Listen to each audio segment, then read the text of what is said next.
দক্ষিণ এশিয়ার মানচিত্রে পাশাপাশি দাঁড়িয়ে থাকা দুই দেশ, বাংলাদেশ ও ভারত।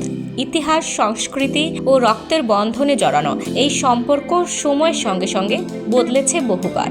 রাজনৈতিক পালাবদলের পর আবারও প্রশ্ন উঠেছে, বাংলাদেশের সঙ্গে সম্পর্ক পুনর্গঠন করতে পারবে ভারত? দীর্ঘ সময় ধরে দুই দেশের মধ্যে সহযোগিতা ছিল নিরাপত্তা, বাণিজ্য ও যোগাযোগে।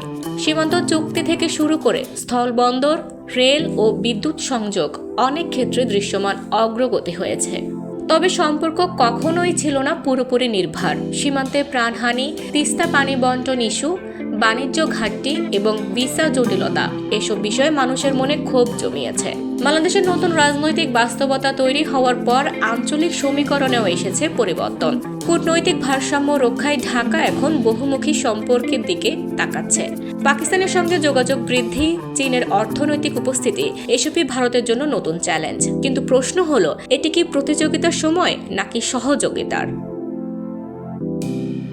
ভারতের জন্য বাংলাদেশ শুধু প্রতিবেশী নয়, কৌশলগতভাবে অত্যন্ত গুরুত্বপূর্ণ একটি অংশীদার। উত্তর পূর্ব ভারতের স্থিতিশীলতা, বঙ্গোপসাগরীয় প্রবেশাধিকার এবং আঞ্চলিক সংযোগ সবকিছুতে বাংলাদেশের ভূমিকা অপরিহার্য।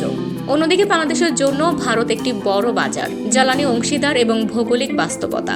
বিশ্লেষকরা বলছেন, সম্পর্ক পুনর্গঠন অসম্ভব নয়, তবে তার জন্য প্রয়োজন আস্থা পুনরুদ্ধার।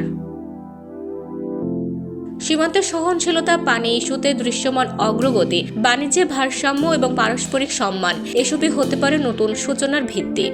সবচেয়ে বড় চ্যালেঞ্জ হবে অভ্যন্তরীণ রাজনীতিকে দ্বিপাক্ষিক সম্পর্কে প্রভাব ফেলতে না দেয়া। কারণ ইতিহাস বলছে, রাজনৈতিক উত্তাপ যত বেড়েছে, কূটনৈতিক দূরত্ব তত বেড়েছে। বাংলাদেশ ও ভারত দুই দেশই জানে, ভূগোল বদলায় না, তাই প্রতিযোগিতা নয়, সম্পর্কের ভবিষ্যৎ নির্ভর করছে এখন দুই রাজধানীর কূটনৈতিক প্রজ্ঞা ও জনগণের প্রত্যাশার ওপর। দক্ষিণ এশিয়ার আগামী অধ্যায় কি হবে সহযোগিতার নাকি উত্তেজনার? সময় দেবে তার উত্তর। ডেস্ক রিপোর্ট, দৈনিক দৃষ্টি।